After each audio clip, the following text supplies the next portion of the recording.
بسم اللہ الرحمن الرحیم۔ السلام علیکم ورحمۃ اللہ وبرکاتہ۔ رمضان رحمتوں، برکتوں اور مغفرت کا مہینہ، لیکن کیا آپ جانتے ہیں کہ رمضان میں درود شریف پڑھنا کیوں اور کتنا طاقتور عمل ہے، اور کیا واقعی اولیاء کرام کا اس بارے میں کوئی خاص معمول تھا؟ آج ہم بات کریں گے صرف اور صرف قرآن و حدیث کی روشنی میں مستند حوالوں کے ساتھ۔ قرآن پاک میں درود کا حکم اللہ تعالیٰ فرماتے ہیں، سورہ الاحزاب آیت نمبر 56، ترجمہ: بے شک اللہ اور اس کے فرشتے نبی صلی اللہ علیہ وآلہ وسلم پر درود بھیجتے ہیں، اے ایمان والو تم بھی ان پر درود و سلام بھیجا کرو۔ سوچئے، جس عمل میں اللہ خود شامل ہو وہ کتنا عظیم ہوگا۔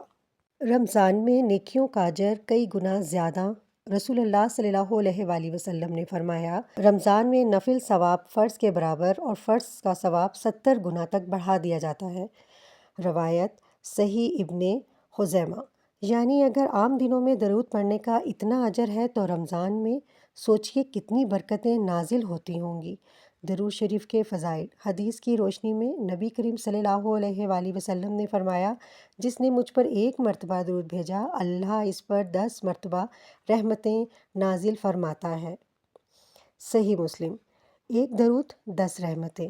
رمضان میں کئی گنا اضافہ، یعنی رحمتوں کی بارش، مشکلات، پریشانیوں اور دعا کی قبولیت۔ حضرت ابی بن کعب رضی اللہ عنہ نے عرض کیا، اگر میں اپنی دعا کا زیادہ حصہ درود میں لگا دوں تو آپ صلی اللہ علیہ وآلہ وسلم نے فرمایا، تب تمہاری پریشانیاں دور کر دی جائیں گی اور تمہارے گناہ معاف کر دیے جائیں گے۔ حسن صحیح۔ یہ حدیث ہمیں بتاتی ہے کہ درود شریف صرف ثواب نہیں، یہ غموں کا علاج بھی ہے۔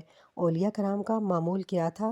مستند تاریخی روایات میں آتا ہے کہ بہت سے بزرگان دین رمضان میں قرآن کی تلاوت کے ساتھ کثرت درود کو لازم پکڑتے تھے۔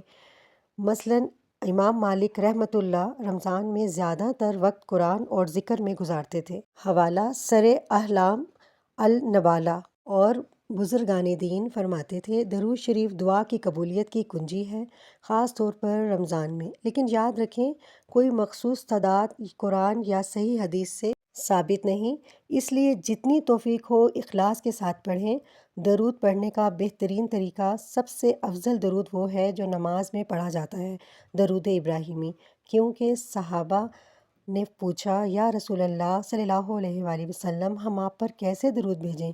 تو آپ صلی اللہ علیہ وآلہ وسلم نے یہی الفاظ سکھائے۔ صحیح البخاری۔ سوچئے، رمضان کی رات، سجدہ، آنکھوں میں آنسو اور زبان پر درود۔ جب اللہ خود درود بھیج رہا ہو، فرشتے درود بھیج رہے ہوں اور آپ بھی اسی محفل کا حصہ بن جائیں تو کیا آپ کی دعا رد ہو سکتی ہے؟ آج سے عہد کریں، ہر نماز کے بعد کم از کم 10 مرتبہ درود شریف ضرور پڑھیں اور نماز کو رحمتوں سے بھر دیں۔ دنیا میں سب کچھ مل جائے تو بھی کیا؟ اگر قیامت کے دن حضور صلی اللہ علیہ وآلہ وسلم سے دور کھڑے ہوئے تو سب کچھ ختم۔ اگر آپ چاہتے ہیں کہ قیامت کے دن نبی کریم صلی اللہ علیہ وآلہ وسلم آپ کو پہچان لیں تو آج سے اپنی زبان کو درود کا عادی بنا لیں۔ سوچئے، محشر کا میدان ہو، ہر طرف گھبراہٹ ہو اور آپ صلی اللہ علیہ وآلہ وسلم اپنی امت کو تلاش کر رہے ہوں، کیا ہم ان میں شامل ہوں گے؟ اگر زبان درود کی عادی ہوگی تو شاید آقا صلی اللہ علیہ وآلہ وسلم فرمائیں، یہ میرا امتی ہے، یہ مجھ پر کثرت سے درود بھیجتا تھا۔